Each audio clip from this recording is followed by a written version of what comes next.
Dear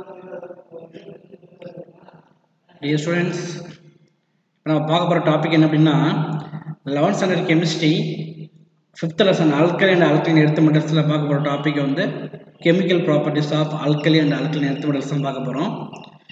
so அதில் first வந்து பார்த்தீங்கன்னா அதோட கெமிக்கல் ப்ராப்பர்ட்டிஸில்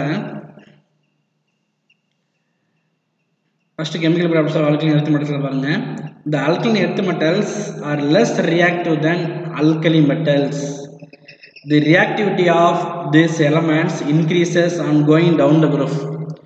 அதோட ரியாக்டிவிட்டி வந்து என்ன பண்ணும் அப்படின்னா டவுன் த குரூப்பில் வந்து என்ன பண்ணும் இன்க்ரீஸ் ஆகுது. ஆனால் அல்கலி மெட்டல்ஸை விட அதோட ரியாக்டிவிட்டி எப்படி இருக்கும் அப்படின்னா ரொம்ப கம்மியாக இருக்கும். அதுக்கு என்ன ரீசன் அப்படின்னா இப்போ நார்மலாக அல்கலி மெட்டல்ஸ் வந்து பார்த்தீங்கன்னா ஃபார் எக்ஸாம்பிள் சோடியம்னு வச்சுக்கிங்களேன். சோடியம் என்ன பண்ணும் அப்படின்னா அதோட அட்டாமிக் நம்பர் வந்து 11. ஸோ அதனால அது என்ன பண்ணுது ஒரே ஒரு எலக்ட்ரானை ரெடிலி லூஸ் தர ஒரு எலக்ட்ரானை ரிலீஸ் பண்ணதுக்கப்புறம் அது என்ன மாறும் அப்படின்னா நியானா மாறிடும்.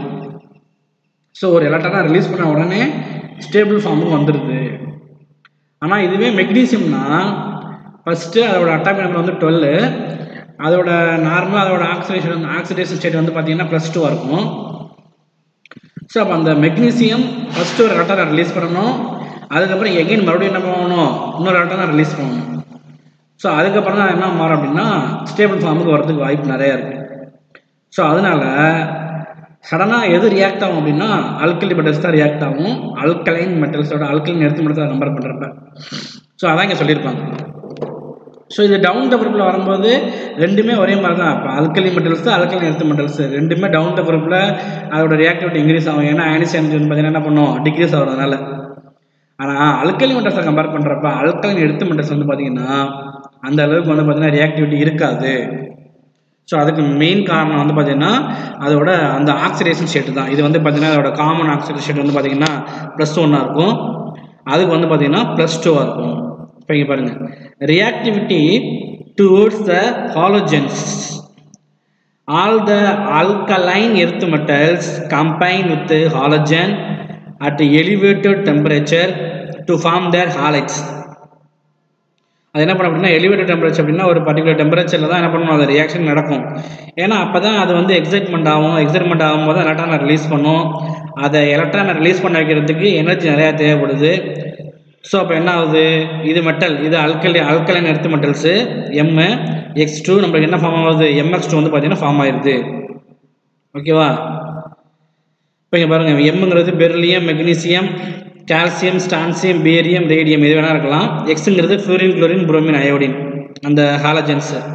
இப்போ இங்கே பாருங்கள் thermal decomposition of ammonium diamine beryllium hexafluoride இருக்குல்ல அதோட நம்ம என்ன பண்ணுறது the best route for the preparation of BF2 BeCl2 is conveniently made from the oxides. Okay நம்ம என்ன பண்ணுறோம் ஆக்சைடை வந்து பார்த்திங்கன்னா அந்த நல்லா ஹீட் பண்ணும்போது என்ன பண்ணோம் அது வந்து ஆக்சிஜனை ரிலீஸ் பண்ணிவிட்டு நம்மளுக்கு பெரிலியம் குளோரைடை ஃபார்ம் பண்ணுது. பெரிலியம் 2 moles ஆஃப் குளோரின் எடுத்துக்கிறோம்.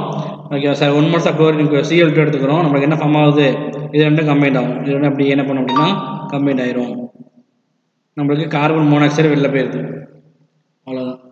ஸோ அதுக்கப்புறம் பாருங்கள் ரியாக்டிவிட்டி டுவர்ட்ஸ் ஹாலஜன்ஸ். அதில் பாருங்கள் all the elements except beryllium combine with hydrogen and heating to form the hydride with the general formula MH2 BeH2 can be prepared by the reaction of BeCl2 with lithium aluminum hydride LiAlH for form பண்ணுறது. Beryllium chloride எடுத்துக்கிறோம் lithium aluminium hydride எடுத்துக்கிறோம். நம்மளுக்கு beryllium ஹைட்ரைடும் lithium chloride plus வந்து பார்த்தீங்கன்னா aluminium chloride aluminium trichloride இருக்குல்ல அது வந்து பார்த்தீங்கன்னா ஃபார்ம் ஆயிரும். இதில் அந்த பெரிலியம் ஹைட்ரைடு இருக்கு பாருங்கள். அந்த பெரிலியம் ஹைட்ரைடில் அந்த ஹைட்ரஜனோட வேலன்சி என்னவாக இருக்கும் அப்படின்னா மைனஸாக இருக்கும். ஹைட்ரஜனோட வேலன்சி மைனஸு. ஏன்னா Be2+. ஓகேவா அது வந்து பார்த்தீங்கன்னா 2H minus 2H minus. Next uses of alkaline earth metals uses of beryllium. First வந்து பார்த்தீங்கன்னா அந்த அல்கலைன் எர்த் மெட்டல்ஸ் இருக்குல்ல அதோட யூசஸ் பார்க்க போகிறோம். இதில் பாருங்கள் because of its low atomic number and very low absorption for X-rays. ஓகேவா இப்போ என்ன பண்ணோம் அப்படின்னா அட்டாமிக் நம்பர் லோவாக இருக்கிறதுனால அதோட அப்சார்ப்ஷன் எப்படி இருக்கும், எக்ஸ்ரேஸ் அப்சார்ப் பண்ணுறது வந்து பார்த்தீங்கன்னா எப்படி இருக்கும், ரொம்ப லோவாக இருக்கும். It is used as radiation windows for X-ray tubes and X-ray டிடெக்டார்ஸ்.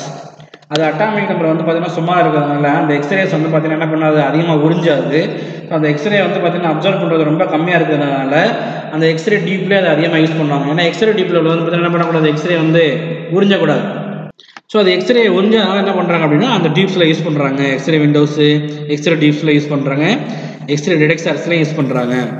அடுத்து a simple holder in X-ray emission studies usually made beryllium. ஓகேவா, அந்த பெர்லியம் இருக்குல்ல, இந்த பெர்லியம் வந்து பார்த்தீங்கன்னா உருவாக்குறதுக்கு எக்ஸ்ரே வந்து பார்த்தீங்கன்னா என்ன பண்ணுறோம், அந்த பெர்லியத்தை வந்து பார்த்தீங்கன்னா ஃபார்ம் பண்ணுறதுக்கு இதை யூஸ் பண்ணுறோம். ஏன்னா இதை நம்ம எக்ஸ்ரே வந்து பார்த்தீங்கன்னா அதை இது என்ன பண்ணுறோம் அப்படின்னா தேய்க்கிறோம், இல்லை வந்து பார்த்தீங்கன்னா டைரக்ஷனை மாற்றுறோம், அதுக்கெல்லாம் நம்ம என்ன பண்ணுறோம், இதை யூஸ் பண்ணுறோம். ஏன்னா இதுதான் எக்ஸ்ரேயோட ரியாக்ட் ஆகாது, அதான் உறிஞ்சாது இல்லை. ஸோ அதனால் இதை வந்து யூஸ் பண்ணுறாங்க. அடுத்து since beryllium is transparent to energetic particles, it is used to build beam pipe accelerators. Okay, அதை பார்த்தீங்கன்னா என்ன பண்ணுது, அந்த ஆக்சிலேட்டர்ஸ் இருக்குல்ல, அதில் வந்து பார்த்தீங்கன்னா அந்த பீம் பைப்போட ஆக்சிலேட்டர் இருக்குல்ல அதில் யூஸ் பண்ணுறாங்க. ஓகேவா, அந்த பார்ட்டிகல்ஸ் வந்து பார்த்தீங்கன்னா ஏன்னா அது எதையுமே அப்சர்வ் பண்ணாது. ஸோ அதனால் என்ன பண்ணுறாங்க அப்படின்னா அந்த ஆக்சிலரேஷனில் அந்த ஸ்பீடை அதிகப்படுத்துறதுக்கு இதை யூஸ் பண்ணுறாங்க. அடுத்து because of its low density and diamagnetic nature, it is used in various detectors. Okay, density ரொம்ப லோவாக இருக்குது, டயாமேக்னட்டிக்காக இருக்குது. அந்த எலக்ட்ரான்ஸ் வந்து பார்த்தீங்கன்னா அதில் கெயினாக இருக்குது, என்ன பண்ணும், டயாமேக்னட்டிக்காக இருக்கும். ஸோ அந்த டயாமேக்னட்டிக் எலக்ட்ரான்லாம் என்ன பண்ணுறாங்க அப்படின்னா அது வந்து டிடெக்டர்ஸாக யூஸ் பண்ணுறாங்க, டிடெக்டர்ஸாக என்ன பண்ணுறாங்க யூஸ் பண்ணுறாங்க, டிடெக்டர்ஸாக. Next uses of magnesium, removal of sulphur from iron and steel. Okay, சல்ஃபரை வந்து பார்த்தீங்கன்னா ரிமூவ் பண்ணுறதுக்கு இந்த மெக்னீசியத்தை யூஸ் பண்ணுறோம். அயன் ஸ்டீல் இருக்குல்ல, இந்த அயன் ஸ்டீலில் சல்ஃபரை ரிமூவ் பண்ணுறதுக்கு அந்த எக்ஸஸ் ஆஃப் இம்ப்யூரிட்டிஸ் இருக்கும், அதை ரிமூவ் பண்ணுறதுக்கு யூஸ் பண்ணுறாங்க. Next used as photo engrave. அது என்ன சொல்லுவாங்க அப்படின்னா photo engrave plates in printing industry. ஓகேவா, அந்த ஃபோட்டோ என்கிரேவ் அப்படின்னா அந்த ஃபோட்டோஸ் இருக்குல்ல அதை வந்து பார்த்தீங்கன்னா பதிய வைக்கிறது. ஒரு லட்சம் வந்து பார்த்தீங்கன்னா ஒரு ஃபோட்டோ இருக்கும், அந்த ஃபோட்டோ மேலே என்ன பண்ணாங்க அப்படின்னா இந்த மெக்னீசியம் இருக்குல்ல என்ன பண்ணாங்க அப்படின்னா அப்படியே பூசிடுவாங்க. பூசினதுக்கு அப்புறம் அந்த ஃபோட்டோ வந்து நேச்சுரலாக இருக்க மாதிரியே இருக்கும், பதிய வச்சுருப்பாங்க. அப்புறம் அந்த இது இருக்குல்ல, ஸ்லைடு இருக்குல்ல, இந்த ஃபார் எக்ஸாம்பிள் வந்து பார்த்தீங்கன்னா பயாலஜிக்கல் லேப்லாம் வந்து பார்த்தீங்கன்னா அந்த ஒரு சில இந்த டயக்ராம்லாம் பதிய வைக்கிறது, அப்புறம் புதுசாக வீடு கட்டினாங்கன்னா அந்த டைல்ஸ் மேலேயே வந்து பார்த்தீங்கன்னா ஒரு டிசைன் கொடுக்குறது. ஸோ எல்லாத்துக்குமே வந்து பார்த்தீங்கன்னா இதை யூஸ் பண்ணாங்க. Next magnesium alloys are used in aeroplane and missile construction. ஓகேவா, அந்த ஏரோப்ளேன் இருக்குல்ல, அந்த ஏரோப்ளேன்ஸில் வந்து அல்லாய்ஸாக யூஸ் பண்ணுவாங்க. ஏன்னா அது கொஞ்சம் சாஃப்டாக இருக்கிறதுனால அந்த வெயிட் வந்து பார்த்தீங்கன்னா அதிகமாக இருக்காது. ஓகே, அந்த பளபளப்பு தன்மைக்கு அதிகமாக யூஸ் பண்ணுவாங்க. அடுத்து MG ribbon used in synthesis of Grignard reagent in organic synthesis. Grignard ரியேஜனில் அது அதிகமாக யூஸ் பண்ணுவாங்க. ஏன்னா அந்த ஆர்கானிக் சிந்தசிஸ் பண்ணுவாங்க. கிரிக்னாட் ரியேஜனுங்கிறது RMGX அப்படின்னு சொல்லுவாங்க. இதில் ஆறுங்கிறது அல்கைல் குரூப்பு, எம்ஜிங்கிறது நம்ம மெக்னீசியம், எக்ஸுங்கிறது ஹாலஜன்ஸ். அல்கைல் குரூப்னா உங்களுக்கு வந்து பார்த்தீங்கன்னா இப்போ இது வரைக்கும் அல்கைல் குரூப்பாக தெரியாது. இந்த CH3 ஆர்கானிக் கெமிஸ்ட்ரியில் வந்து பார்த்தீங்கன்னா அதான் அல்கைல் குரூப். ஆர்கானிக் கெமிஸ்ட்ரியில் வந்து அல்கைல், அல்கீன், அல்கைன் இதெல்லாம் நீங்கள் 10th கேள்விப்பட்டிருப்பீங்க. ஸோ அந்த அல்கைல் குரூப் என்ன சொல்கிறோம், CH3, CH2, CH3, CH2 இந்த மாதிரி வந்து பார்த்தீங்கன்னா ஒரு கார்பனும் ஹைட்ரஜனும் கம்பைண்ட் ஆகிருக்கும். இதான் நம்ம அல்கைல் அப்படின்னு சொல்கிறோம். அடுத்து மெக்னீசியம் இருக்குது, நம்ம மெக்னீசியத்தை யூஸ் தான் பார்த்துட்டு இருக்கோம். எக்ஸுங்கிறது halogens, fluorine, chlorine, bromine, iodine, அதெல்லாம் நம்ம என்ன சொல்கிறோம், எக்ஸ்ன்னு சொல்கிறோம். ஸோ இந்த மாதிரி கிரிக்னாட் ரியேஜெண்ட்டை ப்ரிப்ரேஷன் பண்ணுறதுக்கு நம்ம எதை யூஸ் பண்ணுறோம், இதை யூஸ் பண்ணுறோம். ஓகேவா, நெக்ஸ்ட் வந்து பார்த்தீங்கன்னா இந்த கிரிக்னாட் ரியேஜெண்ட் தான் ஆர்கானிக் கெமிஸ்ட்ரியில் அதிகமான யூஸ்ஃபுல்லாக இருக்கும். அடுத்து மெக்னீசியம் ரிப்பன் அப்படிங்கிறது ஒரு சுருள் மாதிரி இருக்கும். இதை வந்து பார்த்தீங்கன்னா ஈஸியாக ஃபயரிங் ஆகும். ஃபயர் வந்து பார்த்தீங்கன்னா ரொம்ப நேரம் எரியக்கூடியது. அதனால் அந்த ஒரு சில கெமிக்கல் ரியாக்ஷன்லாம் என்ன பண்ணாங்க அப்படின்னா ஒரு நார்மல் டெம்பரேச்சரில் நடக்கணும் அப்படின்னா அந்த மெக்னீசியம் ரிப்பனை வச்சு தான் அதை ஹீட் பண்ணுவாங்க. ஓகேவா, ஸோ இது வந்து பார்த்தீங்கன்னா என்ன பண்ணுறோம், ஹீட்டிங் பர்பஸுக்காண்டி இதை யூஸ் பண்ணுறாங்க. Next it is alloy with aluminium to improve it's mechanical fabrication and welding property. ஓகேவா, வெல்டிங் ப்ராப்பர்ட்டிஸ் அப்படின்னா அந்த அலாய்ஸ் இருக்குல்ல அது வந்து அதிகமாக என்ன பண்ணும் அப்படின்னா அந்த ஹீட்டை வந்து அப்சர்வ் பண்ணிக்கும். ஹீட்டை வந்து பார்த்தீங்கன்னா உடனே ஹீட்னால அஃபெக்ட் ஆகாது. அதனால அந்த வெல்டிங் இந்த ப்ராப்பர்ட்டிக்கு அது அதிகமாக யூஸ் பண்ணுவாங்க. அசிய டெசிகேண்ட் அப்படின்னா இந்த கூல் பண்ணுறது, டெசிகேட்டர் அப்படின்னு வச்சுருப்பாங்க. இண்டஸ்ட்ரியிலையும் லேபரேட்டரியில் என்ன பண்ணாங்க அப்படின்னா டெசிகேட்டர் ஒரு பீங்காண்டு பார்த்து இது மாதிரி இருக்கும். அந்த பீங்கானி கீழே வந்து பார்த்தீங்கன்னா அந்த டெசிகேண்ட் மெக்னீசியம் டெசிகேண்ட் வச்சுருப்பாங்க. இது என்ன பண்ண அப்படின்னா ஈஸியாக அந்த டெம்பரேச்சரை ஈஸியாக அப்சர்வ் பண்ணுறதுனால எல்லா சப்ஸ்டன்ஸையும் கூல் பண்ணுறதுக்கு இதை யூஸ் பண்ணுவாங்க. அதான் டெசிகேட்டருங்கிறது கூல் பண்ணுறது. அடுத்து sacrificial anode in controlling galvanic corrosion. Okay, sacrificial anode அப்படின்னா மேலே பூசின அந்த ஆனோட் இருக்குல்ல, ஆனோட் மேலே என்ன பண்ணுவாங்க அப்படின்னா இதை பூசிடுவாங்க. பூசினதுக்கப்புறம் பூசப்பட்ட அந்த மெக்னீசியம் வந்து அந்த கால்வானிக் கரோஷன் இருக்குது பாருங்கள், அந்த அதில் வந்து பார்த்திங்கன்னா பவர் ஹீட் வர்றது, பவர் ஜென்ரேஷன் ஆகிறது. அதனால் வந்து பார்த்திங்கன்னா அந்த கால்வானிக் கரோஷனை இது ரெக்டிஃபை பண்ணுறதுக்கு இதை யூஸ் பண்ணுவாங்க. அவ்வளோதான். So thank you students, thank you very much.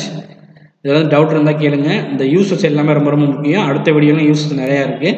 So அதனால் கொஞ்சம் க்ளோஸாக வாட்ச் பண்ணிக்கோங்க. So thank you student, thank you very much.